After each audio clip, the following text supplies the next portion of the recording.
Hello, everyone, and welcome to Beyond the Sports, where we dive into CSUB athletes' journeys, explore what happens behind the scenes, and get to know them behind the stats. I'm your host, Melissa Jorge, and today joining me is 7-time gold medalist, Vili Sivec. How are you doing today? I'm good. How are you? Good. I'm doing pretty good. Thank you so much for joining us today. You're welcome. So before we dive in, tell us, for those who may not know just yet, what sport do you compete in? I swim. You swim? Yeah, I swim. Just swim. Just swim, nice. And how did your journey start in swim? Back in Croatia. Yes.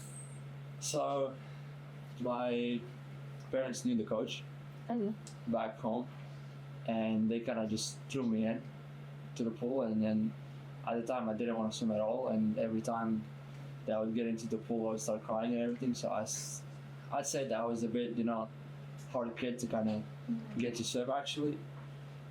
But there was this one summer that I was enjoying being back home like with my family, and I was swimming in the sea quite a bit.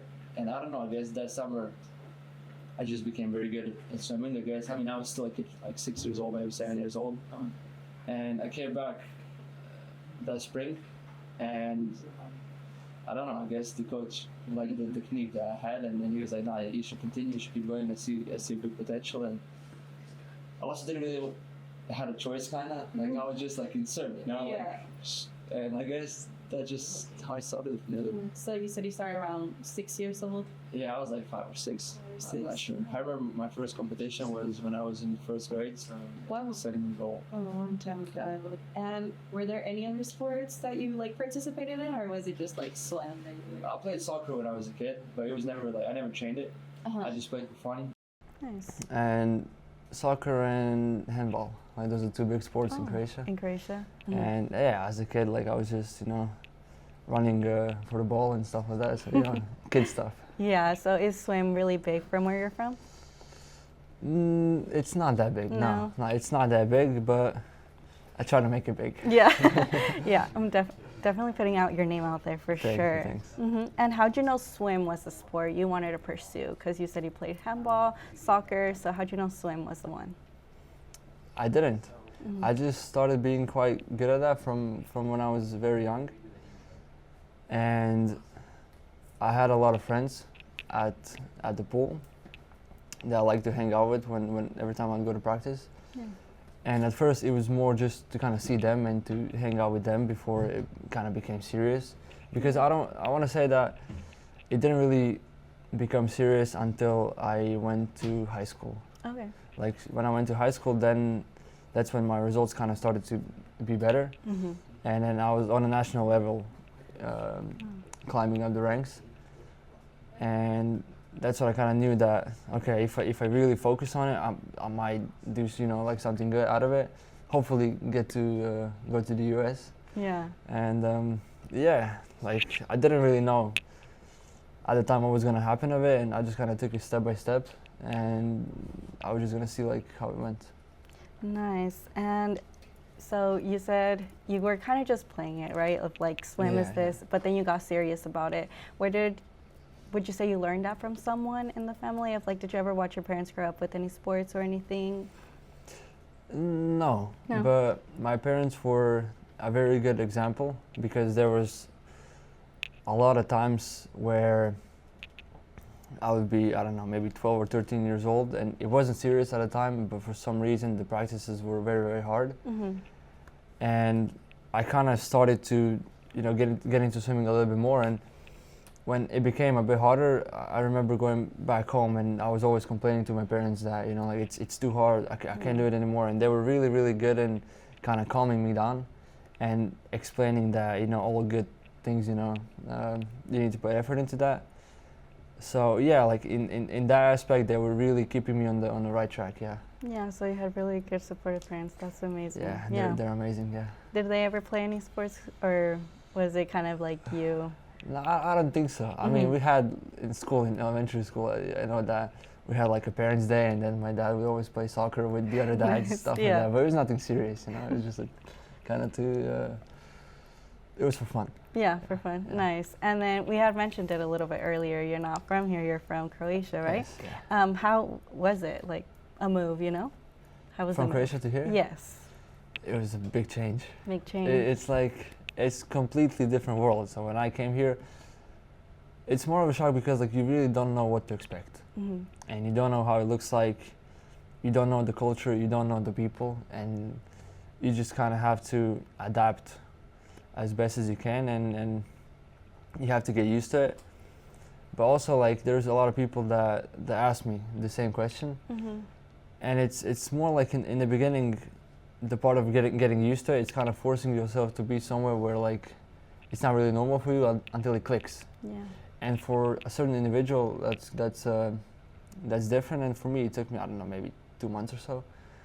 But also, I had a good group of people here, especially when I was a freshman. The seniors and the senior class and the junior and sophomores, they were really, really good people, and they really guided me through the best they could.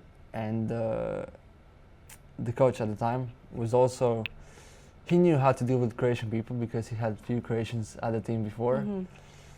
And yeah, with his support and with the support of my parents from back home and with the support of the team, it became hopefully a successful story. Yeah, nice. And do you ever get homesick? I mean, you're like 6,000 miles away Yeah, from I home. do. I do get homesick, but in terms of, I miss food The back food? home, and I miss the Croatian food, and I miss going to the beach in Croatia. Mhm. Apart from that, do I really miss my parents? Not really. Yeah. I mean, I miss my friends, stuff Yeah. like that, but there's a certain lifestyle back home that I live that's quite different from here, Okay. and sometimes I do miss that. Yeah. Yeah. What's your favorite food that you miss from over there? It's called cevapi. Uh-huh. It's like, it's a type of meat that's like this long and kind of like, I don't know, this thick. I don't know. It's Oh. very tasty. Uh-huh. You should go to Croatia and. Maybe I'll I'll go buy you a try. portion Yeah, of yeah, cevapi to try, for yeah, sure. yeah. We're gonna have to go try it, guys. We'll do a little food review. And how did you adjust to this? Beautiful place, Bakersfield. Beautiful place, Yes. Bakersfield. I don't know. I guess it was the people around me. I started to hang out with my class at the time with freshmen, and I want to say that I had one of the best classes, like one of the best generations, and I really like the people that I got to meet here, and it's just with their support, and I was trying to be as good as I could to them, and they were good to me, Mhm. and I feel like we were all a great team. We all got along really well, and I don't know, it's just kind of step by step, like it was like a natural process of Yeah. me getting used to being here. But the first year was definitely strange. I don't want to say strange, but like the strangest. And then Mhm. as I kind of grew, and then the sophomore year came and the junior year came, it became very, very normal to be here. And to be honest, after sophomore year, I was more normal here than I was back home. Oh, Yeah. wow. Okay. And do you ever still go back home Yeah, I go every summer. every summer? I Nice. go every summer. I'll leave like end of May, Yeah. and I come back towards the end of August. Nice. Okay. And then this is your senior year, correct? Yes. Do you plan on moving back home after graduation, or? I'll move back home. Yeah, I'll Move go back back home, Mhm. and I'll start my master's school there. Nice. Pardon. And that's it. Yeah, start my master's school and then start getting used to being back in Croatia again. Yeah. It's gonna be also a change. It's the same as it was here. Mhm. Now I have to go back and get used to the Croatian mentality again, and hopefully it's gonna be easier than when I was moving here for the The other first way time. around, huh? Yeah. Yeah. And what are you majoring in? Finance. Finance. What do you Finance. plan to do with finance? Or what do you want to do with finance? I want to not necessarily do anything with finance. Mhm. I want to actually I had a conversation with my parents yesterday about Nice. the entire thing. I told them that I want to talk to people, and Mhm. I would like to be somewhere where it's a dynamic environment. Yeah. Talk to a lot of people because I feel like I can very easily find a middle ground for I don't know, I guess both parties. It depends on what you do. Yeah. And yeah, that's just something that I'd like to try, I guess, myself in. That's really cool. Thanks. Yeah. Yeah. Awesome. And then I hear you're a bit into music, which we talked about it a little bit Yes. behind the scenes. What kind of music do you like to listen to in general? Well, it really depends on the vibe. Mhm. Also, it depends on, I want to say, the part of the day. Yeah. Like if it's night, it's something a bit more chill. If it's morning, it's, I don't know, like, I like to start my morning off with a nice song of Rolling Stones. Rolling Stones. Because like Nice. it's quite a upbeat vibe, and Yeah. it kind of gets me going in the morning. And then, I don't know, towards the end of the night, maybe some Dire Straits. Oh, Yeah. nice, nice. And then you also mentioned you like listening to different types of music Yes. depending on your like swim matches, Yes. right? What kind of music do you like listening to when you're there? So, before racing, Mm-hmm. I like to listen to music that I don't have to think about like what are they saying, kind of like Okay, it just kind of plays in my ear, but I don't really concentrate on that. So usually before a race, it's more like creation music. Okay. It's something from back home, and I don't know. It just makes me warm in my heart, you know, Mhm. like listening to music from back home, and I always kind of before the race remember where I come from, and I don't know. I guess it just makes me more calm before the Yeah. race because like I know like everything's gonna be fine, Yeah. and I don't know if that makes sense, but Yeah, it makes you feel more homey, more comfortable. exactly, you know, Okay, like yeah. I like to feel as good as it gets before the race. I don't Yeah. I don't like to be nervous or something. I try to keep it like as simple as I can, Yeah. and I always try to put it in my head like, oh, like this is just a practice, or I'm racing my teammates and I'm not racing, you know, the people from different schools. Yeah. Or I guess I try to be delusional in a way, Mm-hmm. but kind of works for That's me. okay. you know? Yeah. Yeah. Love being delusional. But and then, are you a playlist kind of guy, or do you kind of like just roam around on your app? I roam around. You roam around. I told you, I put the song and then I go to the radio, Yeah. and then the radio puts the songs, and then Mhm. I usually listen to something that I know. I'm Mhm. not a big experimental guy. Like, Mm. I mean, now and then, obviously, you get kind of bored of listening to the music they Yeah. already know, so you have to like find something new. But I don't like to do that on a race day. You know, I like to listen to something that I know. Something that you know. Yeah. What app do you use? Spotify or Apple? Spotify. Spotify. Have you tried the DJ? To be honest, I have not. No, you should No. try the I DJ. should So, try it. like, if you don't know what to play, but you want something that's like of what everything you listen to, the DJ usually just puts on what you're listening to, I'll like try the on a DJ. rewind kind of. 100% I'll try to DJ. I'm yeah. using, I use that a lot when I don't know what to play. I'm just like, I don't know, play us the DJ, you know? I heard you're also big into music, so what do you listen Yeah, to? I listen. I'm also all over the place. I kind of, but for my mornings, I like something a little bit more like R&B, something a little Okay. more calm. Okay. If I'm getting like ready, maybe something a little bit more pop. That's fine. You know, and then at night, I go back to like R&B when I'm driving Fair back enough. home. Fair enough. Yeah, but yeah, we have a podcast. If you ever want to hop on it, you're more than welcome to. And then you said you're very close with your teammates, right? You guys do anything like outside of swim, or? We do. We do a lot of things. We like to hang out with each other a lot, Mhm. and really we host a lot of hangouts. And there was a hangout yesterday. There's gonna be probably a hangout today, Mhm. probably a hangout tomorrow, and probably a hangout on the weekend as well. Nice. So we always like to be with each other because I think it's just something that we picked up from when we were freshmen. Mhm. Because the first coach that I had, Chris Hansen, he was very big into believing that we're all more than just a team. We're more kind of like a family. And he was also, to be honest, kind of forcing us to hang out with each other. And to be honest, looking back at it right now, like it was a very, very smart decision on his Yeah. part. Because in the moment, you may not realize how important that is, but when you get to a meet, when you get to a conference or mid-season, when you have an important race, and when you see your people around you and they, you know, them cheering for you and all the support they can give you, you realize how important they are. Yeah. And then you just try to be as good as it gets with them and try to get along with everyone. And hopefully everyone is the same way back to you. Yeah. Yeah, that's nice that you guys have a good support system around your We do, guys' yeah, self. we do. Yeah.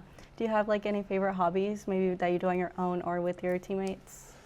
Well, recently I started playing FIFA Oh, nice. with one of my with one of my teammates, and even though he's a lot better than me, Uh-huh. like I'm trying to pick up things from him. Yeah.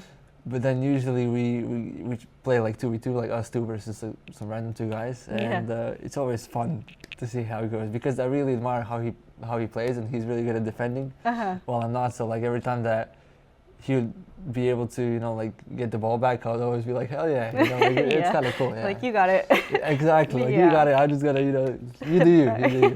Yeah. Are you guys like shouters in the game, or you say you're more on the calm side whenever you're playing? Right now, I'm more on the calm side. Mhm. Because I don't really play a lot of video games. I used to play a lot of video games in high school, or even in middle school a bit more, and then it kind of died down as I grew up.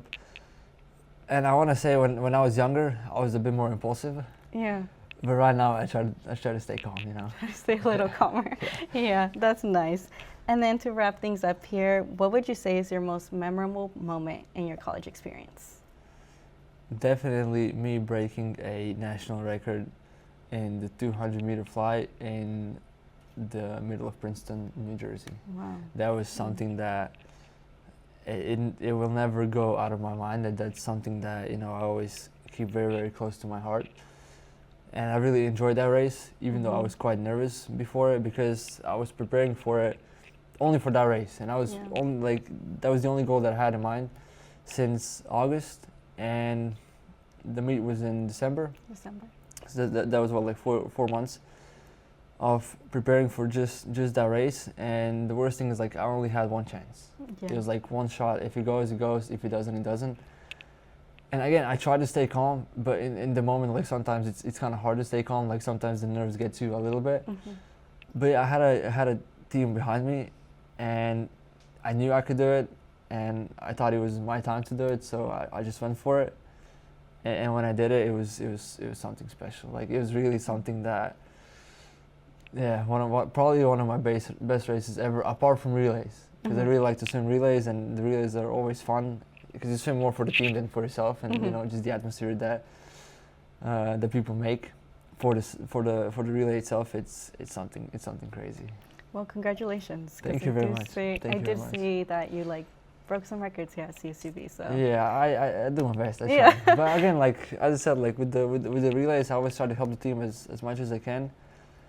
And I actually had a conversation with one of my teammates, Kyle. Actually, I told him that I think a few days ago I thought of the one specific relay at this meet season that we won by like maybe 2/100ths of a second. Like, it was very close. Yeah.